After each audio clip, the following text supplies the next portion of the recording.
바로 며칠 전 시진핑 중국 국가주석의 방북 가능성에 대한 이야기를 저희 뉴스탑10에서 짚어드렸습니다. 그런데 일본 공영 매체에서도 다음 달 시진핑 주석이 방북할 것으로 보인다라는 보도가 나왔습니다. 아마 시진핑 중국 국가주석의 북한 방문이 거의 확실시 되는 것 같습니다. 자, 그렇다면 시진핑 주석 사실상 9월 9일 참석이 확정됐다 이렇게 말씀을 드려도 될까요? 어떻습니까? 글쎄요, 아직까지 우리 외교부나 중국 외교부가 확인해 준 건 아니기 때문에 100% 확신하다 이렇게 말할 수는 없지만 그래도 일본 관영 매체에서도 이걸 보도했고 그럼에도 불구하고 중국이 지금까지 부인하거나 하지 않았기 때문에 어느 정도 구구절 그러니까 북한의 정권 수립 70주년 기념일 날 시진핑이 참석을 하는 것으로 그렇게 보면 될 것 같습니다. 이게 몇 년 만이죠? 지금 중국의 정상이 북한을 방문하는 것. 후진타오가 2005년에 방북한 적이 있으니까 13년 만에 이번에 이제 방북을 하게 되는 겁니다. 그렇군요.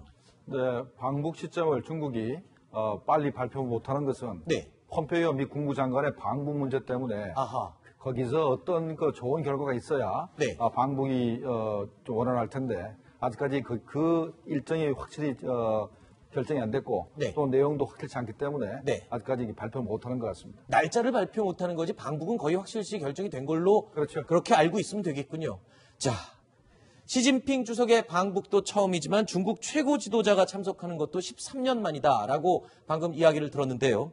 그래서일까요? 북한은요, 지금 시진핑 주석 방문을 준비하기 위한 지금 엄청난 훈련이 진행되고 있습니다. 지금 위성사진이 공개가 됐는데요. 열병식 준비를 하는 모습이에요. 그런데 이런 분석입니다. 이 사진에 확보된 내용만 가지고도 지난 2월 달에 실시된 건군절 열병식은 비교도 안 되게 대규모가 될 것이다. 더 큰 규모가 될 것이다. 이런 분석입니다. 그렇죠. 이 군창설 열병식은 그야말로 군에 한정된 거지만 이번은 소위 공화국 정권 수립 70주년이기 때문에 일종의 이제 개인에게도 진갑잔치라고 할까. 어쨌든 북한으로서는 70년 만에 맞이한 모처럼의 행사를 아주 멋있게, 그러니까 군뿐만 아니라 정치, 경제, 사회 모든 분야를 총동원해서 퍼레이드를 해야 되다 보니까 규모가 커지고 지금 저기 500여 대가 트럭이 주차돼 있다. 이것은 이제 군인도 타고 민간인도 타고 아마 노농조기군 민방위군 다 타고 나가는 그야말로 멀티 퍼레이드를 하려고 저렇게 준비하고 있다고 볼 수 있습니다. 그러니까 여기 수송 트럭은요. 지금 행사를 준비하기 위한 장비와 인력을 실어 나른 것만 수송 트럭이 500대가 넘는다는 겁니다. 그리고 6그룹으로 나뉘어 있고요. 김일성 광장 모형까지 만들어서 훈련을 준비하고 있다. 그만큼 지금 시진핑 주석의 방북에 대한 의미를 높게 두고 있는 것이겠죠. 물론 시진핑 주석의 방북도 의미가 있지만 금년도 1월 1일 날 김정은 위원장이 신년사에서 두 가지겠습니다. 평창올림픽을 참여한다. 또 하나는 구구절을 성대하게 마련한다. 그렇기 때문에 이게 국가적인 사업으로 김정은 위원장이 야심차게 준비하기 때문에 북한 체제의 그런 강고성, 제재 속에서도 굴하지 않고 잘 견디고 있다는 것. 그다음에 사회주의 체제의 우월성을 이제 과시하기 위해서 인민들한테 그걸 강조하고 또 시진핑 주석한테도 우리가 아직은 이렇게 건재하다라는 것을 이제 과시하기 위한 것으로 생각이 됩니다. 북한은 지난 2월 건군절 열병식에서요. 대륙간 탄도미사일이죠. 화성 15형을 이동식 발사대에 실어서 대대적으로 공개를 했습니다.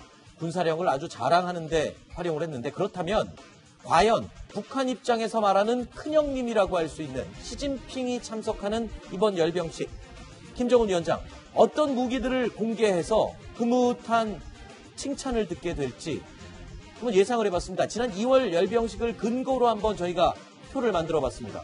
시진핑 중국 국가주석 앞에서 자랑하고 싶어하는 김정은의 무기들 대표적인 것들입니다.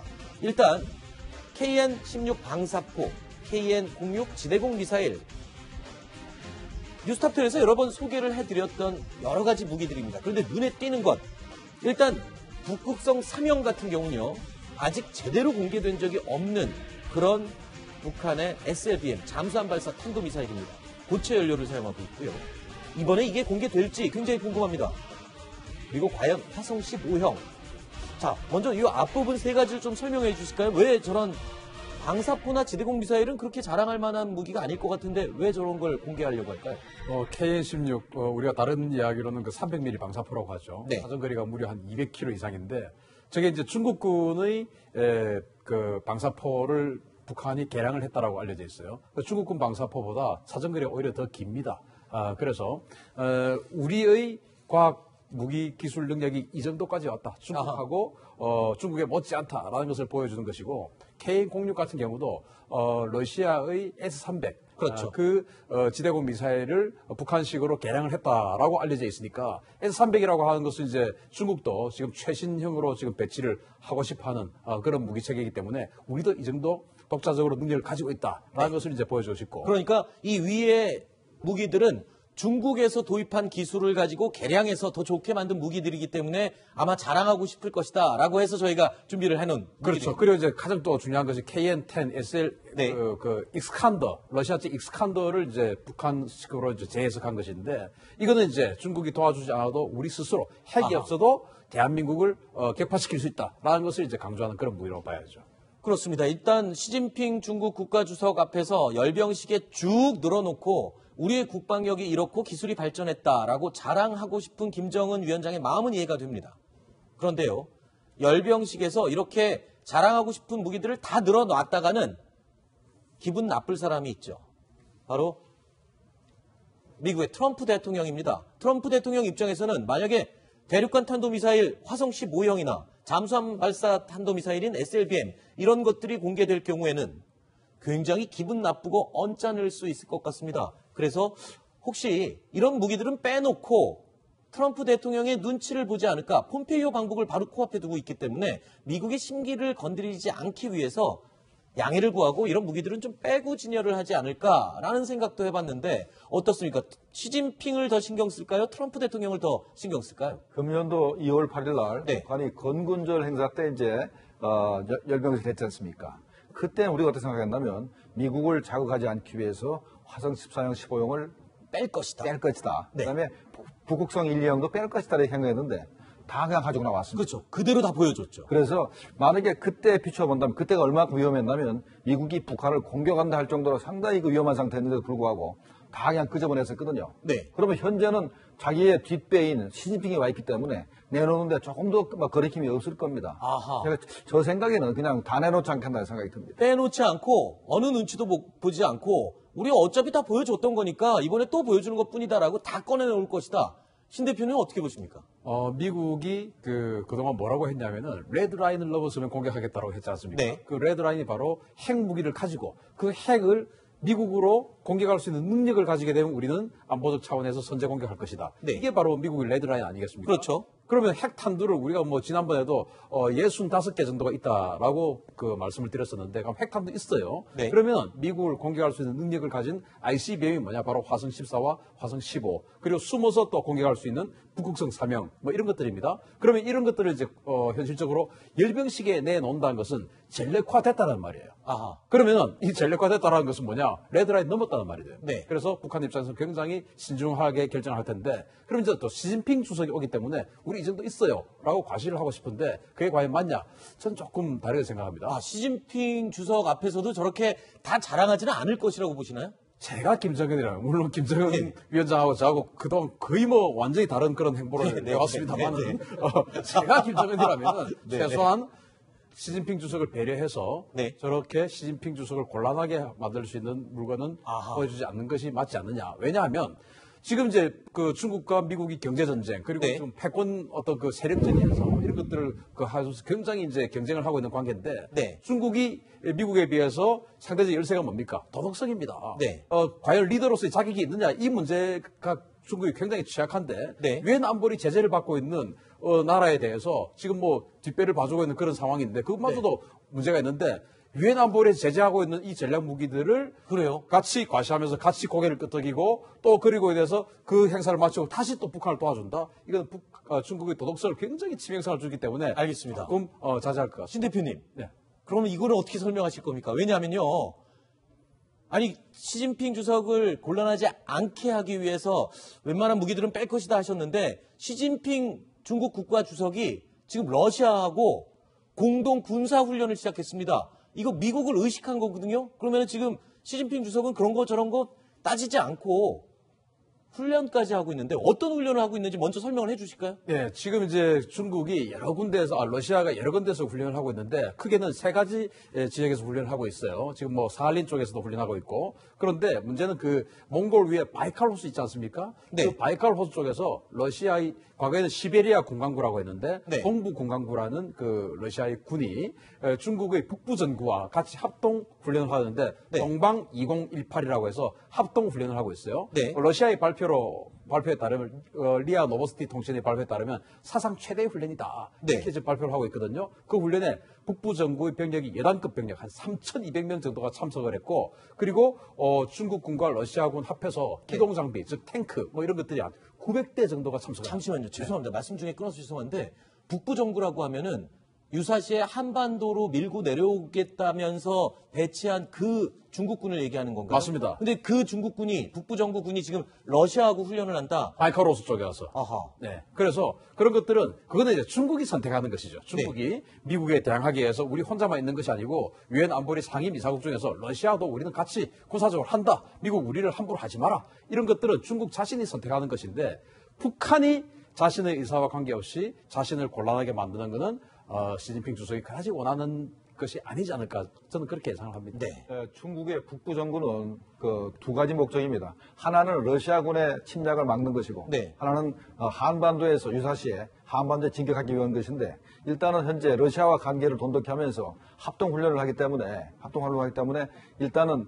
러시아의 침공에 대해서는 걱정할 필요가 없는 겁니다. 네. 이렇게 되면은 중국군이 만약에 한반도 유사시에 한반도에 이 파견하선 병력 수가 훨씬 더 늘어나게 되는 것입니다. 네. 자, 지금 한반도를 둘러싼 열강들의 움직임이 또다시 이합집산을 하는 것 같습니다. 저희가 한번 그림으로 한번 비교를 한번 해볼까요? 보면요.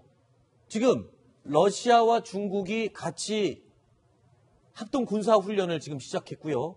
또 시진핑은 김정은 위원장을 위해서 구구절에 방북을 합니다. 자, 그리고 또 경제포럼을 참석하기 위해서 러시아를 왔다 갔다 하기도 했었고요. 이렇게 되면 이렇게 세 나라가 뭉치면 트럼프만 지금 또 혼자서 외톨이가 되는 모양새가 되고 있거든요. 이렇게 되면 비핵화가 더 더뎌지는 그런 결과를 초래하지는 않을까요? 그렇죠. 그래서 이제 두 분이 좀 상반된 의견을 내놨는데 그 미사일이 이런 걸 내놓을 것이냐 말 것이냐 해서 뭐 김정은 위원장 입장이라고 신 박사님 말씀에 내가 시진핑 주석의 입장에 선다면은 뭐 그게 기분 나쁠 거 없을 것 같습니다. 그냥 김정은이가 자랑하고 싶은 대로 자랑하면 그냥 그것은 자기 책임은 아니고 물론 이제 트럼프의 기분을 자극하는 건 되겠습니다만은 그래, 우리 그냥 순망치 안에 이 안보에서 북한이 그냥 안충지대로서 역할을 잘해주는구나 이렇게 만족을 얻고 돌아갈 수도 있고 왜냐하면 바로 북로 중이 이렇게 밀착형으로 지금 가고 있기 때문에 거기에 대해서 뭐 큰 훼손이 아닌 먼저 기여가 되기 때문에 네. 그게 그 반대 입장은 세우지 않겠지만 어쨌든 트럼프나 또 일본이나 우리로서는 상당히 저기에 대해서 긴장할 수밖에 없는 문제입니다. 그렇군요. 원래 트럼프 행정부가 출범할 때는 네. 러시아를 끌어들여가지고 미국과 러시아가 힘을 합쳐서 그랬죠. 중국을 견제하려고 그랬었는데 네. 이게 뭐 러시아의 그 미국 그 대선 개입 문제 때문에 네. 현재 여의치 않아져가지고 러시아와 미국 간의 관계가 좀 별로 안 좋아졌기 때문에 네. 그 틈을 타고 중국이 러시아를 자기 편으로 끌어들여가지고 합동 군사를 하려면서 이제 미국을 이제 견제하고 있는 상태입니다. 이것 자체가 앞으로 북한 비핵화 문제에서 어떻게 결론이 날지가 굉장히 좀 우려스러운데요. 네. 현재 막다른 골목에 만약 미국이 가게 되면은 정말로 외교적으로는 해결할 방법이 없다 그러면 군사 카드를 꺼낼 수도 있을 가능성이 좀 높아질 가능성이 있습니다. 아하. 자, 지금 믿었던 중국 결국에는 북한과 똘똘 뭉치기 시작했고요. 러시아마저도 미국의 등을 돌리고 셋이 같이 뭉치기 시작했습니다. 이 상황을 지금 의식해서일까요? 트럼프 대통령이 추가 대북 제재 또는 그 주변국에 대한 제재안을 내놨죠. 그렇습니다. 그러니까 트럼프 대통령 입장에서 굉장히 좀 신경이 쓰이는 상황인 게 틀림없어 보입니다. 그러니까 김정은 위원장이 시진핑 주석을 만나고 올 때마다 비핵화가 뭔가 협상이 잘 안 되지 않았습니까? 네. 이번에 아예 시진핑 주석이 북한을 방북하기 때문에 그만큼 많이 신경이 쓰이는 것 같고 그렇기 때문에 바로 또 러시아 해운 회사 두 곳과 관련 선박 6척에 대해서 이틀 전에 제재를 내놨습니다. 이달 들어서만 3번째 제재입니다. 계속 이제 어쨌든 비핵화 협상을 해나갈 과정 속에서 대북 제재를 좀 고삐를 늦춘 경향이 있었었는데 지금 입장에서는 아까 얘기한 것처럼 북한, 중국, 러시아가 다시 뭉치는 구도가 되면서 대북 제재가 그만큼 흐트러질 수 있는. 그렇죠. 북한의 입장에서는 또 뒷문을 열어주는 그런 결과가 되기 때문에 다시 한번 고삐를 죄는 그런 모양새입니다. 트럼프 대통령이 이렇게 추가 대북 제재안까지 내놓고 있는 상황에 사실 불똥이 우리 정부에게 튈까봐 조금 우려스러운 부분도 있어요. 최근에 유엔 대북 제재를 좀 어겼다라고 지적받는 사례가 몇 개 있었잖아요. 지금 미국이 굉장히 불편한 심기를 우리 정부에게 이제 간접적으로 전달하고 있죠. 계속. 그렇죠. 여러 가지 사건이 있었기 때문에 일단은 뭐 남북 이제 저희가 연락 사무소 설치하려고 준비한 상황에서 뭐 석유라든지 이런 거를 이제 북한에 반입했다. 북한에 절대 들어갈 수 없는 물품들이 북한에 들어갔다. 이런 문제가 있었고 또 최근에 북한 석탄을 우회적으로 우리가 들여왔다. 이런 문제가 있었기 때문에 지금 어쨌든 한국 입장에서는 북한의 지금 비핵화 문제가 굉장히 더딘 상황에서 미국과 어떤 식으로든 완벽한 공조체제를 갖춰도 지금 비핵화를 이끌 수 있느냐 없느냐 이런 이제 절체절명의 위기에 있는데 사실 굉장히 어떻게 보면 엇박자가 나는 그런 상황에 있습니다. 그래서 좀 더 이렇게 미국과 어쨌든 오해가 없도록 잘 설득하고 또 관계를 잘 만들어가야 될 것 같습니다. 자, 지금 이렇게 북한, 중국, 러시아가 똘똘 뭉치고 있는 상황, 트럼프 대통령은 불편할 수밖에 없는데 그럼에도 불구하고 트럼프 대통령은요, 김정은 위원장과 아직도 잘 지내고 있다라면서 끝까지 비핵화가 먼저 선행돼야 한다는 거를 한 번 더 강조하고 나섰습니다. And I got along very well with Kim Jong-un, really well. Good chemistry. But I can tell you, there's been no missile launches. There's been no rocket launches. We got the hostages back. But I haven't taken off the sanctions. We have massive sanctions. I want to take them off quickly, but they've got to get rid of the nukes. They've got to get rid of the nukes. Got to get rid of the nukes.